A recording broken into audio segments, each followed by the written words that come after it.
नई टाउनशिप को लेकर योगी सरकार का फैसला, अब एलडीए खुद करेगा कृषि भूमि को आवासीय।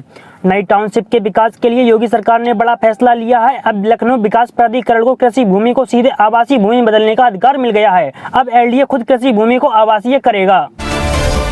दिल्ली सीएम ने की 25 नवंबर को गुरु तेग बहादुर के शहीद दिवस को लेकर अवकाश की घोषणा।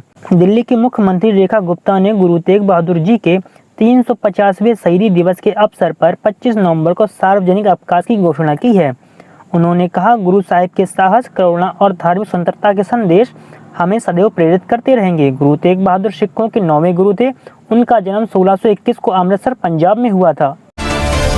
सीएम रेखा गुप्ता ने दिल्ली की पहली अटल कैंटीन का किया शिलान्यास, 5 रुपए में मिलेगा खाना।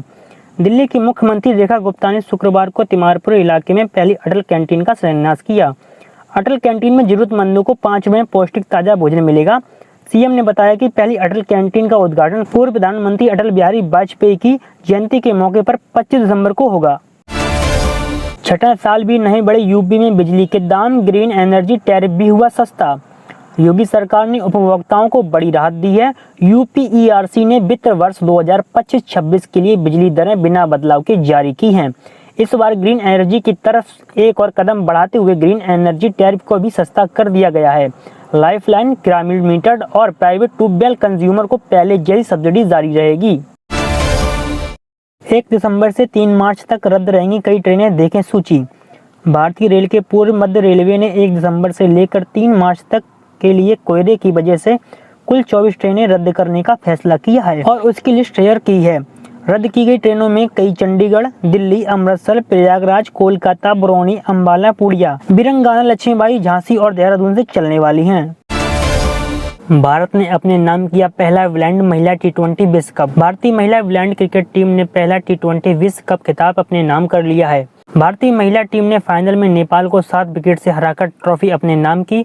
फाइनल में पहले बल्लेबाजी करते हुए नेपाल की टीम ने 20 ओवर में 114 रन बनाए थे और लक्ष्य को भारतीय टीम ने 12.1 ओवर में हासिल कर लिया।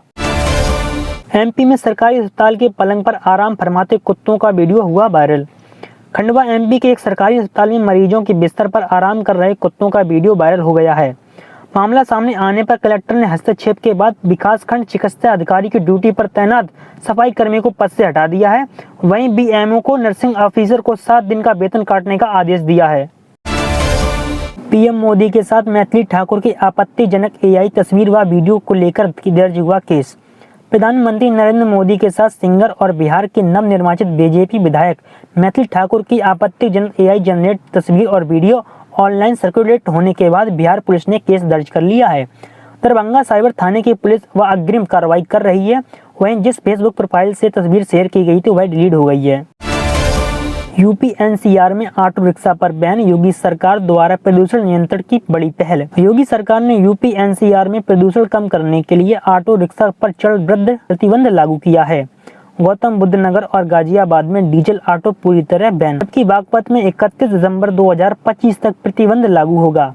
मेरठ, हापुड़, बुलंदशहर, मुजफ्फरनगर और शामली में 2026 तक ऑटो हटाए जाएंगे। सरकार के अनुसार इससे वायु गुणवत्ता में बड़ा सुधार होगा। एमपी में मस्जिद की खुदाई में मिली कथित मूर्तियां, पुरातत्व विभाग की जांच जारी। सागर एमपी जिले के पापेट गांव में मस्जिद की बाउंड्री वॉल निर्माण के दौरान कथित राम सीता की मूर्तियां मिलने के बाद विवाद खड़ा हो गया। प्रशासन ने मूर्तियां सुरक्षित रखकर निर्माण रोक दिया है और पुरातत्व विभाग जांच कर रहा है। अधिकारियों के अनुसार ये प्रतिमाएं चंदेल युग की हो सकती हैं, जबकि दोनों पक्ष अलग अलग दावे कर रहे हैं। ओवैसी ने कहा कि पटना में बनी सरकार को हम शुभकामनाएं देते हैं, हम पूरा सहयोग भी देंगे अगर वह सीमांचल क्षेत्र के साथ न्याय करें और सांप्रदायिकता को दूर रखें। सीकर में अचानक फैली जहरीली हवा, सांस लेने में दिक्कत के बाद कई लोग अस्पताल में भर्ती। सीकर राजस्थान में शनिवार को अचानक जहरीली हवा फैलने के बाद बच्चों को सांस लेने में दिक्कत होने लगी। इसके बाद 15 बच्चों समेत 22 लोगों को अस्पताल में भर्ती कराया गया। सीकर के एडीएम रतन लाल ने बताया कि प्रथम दृष्टया इसका कारण पास की भट्टी में कपड़ों का जलना है, लेकिन जांच के बाद ही असल पता चलेगी। बिहार में मां के दूध में मिला यूरेनियम, नवजातों में मानसिक बीमारी का खतरा। एक अध्ययन के मुताबिक बिहार के 6 जिलों में स्तनपान कराने वाली 40 महिलाओं के दूध में यूरेनियम के अंश मिले हैं। रिपोर्ट के अनुसार लगभग 70% बच्चों पर इसके हानिकारक असर का खतरा है। हालांकि मात्रा तय सीमा से कम थी। विशेषज्ञों के अनुसार यूरेनियम का असर बच्चों के न्यूरोलॉजिक विकास और IQ पर पड़ सकता है। एक ही दुकान से खरीदे गए 100 से ज्यादा आईफोन अचानक हुए बंद, ग्राहकों ने किया हंगामा। सहारनपुर यूपी में एक दुकान से खरीदे गए 100 से ज्यादा आईफोन कथित तौर पर अचानक बंद हो गए हैं, जिसके बाद दुकान के बाहर ग्राहकों ने हंगामा किया। कुछ ग्राहकों ने आरोप लगाया कि दुकानदार ने पुराने या रिफंड आईफोन को नया बताकर बेचा और शिकायत करने पर और पैसे मांगे। पुलिस अब पूरे मामले की जांच कर रही है।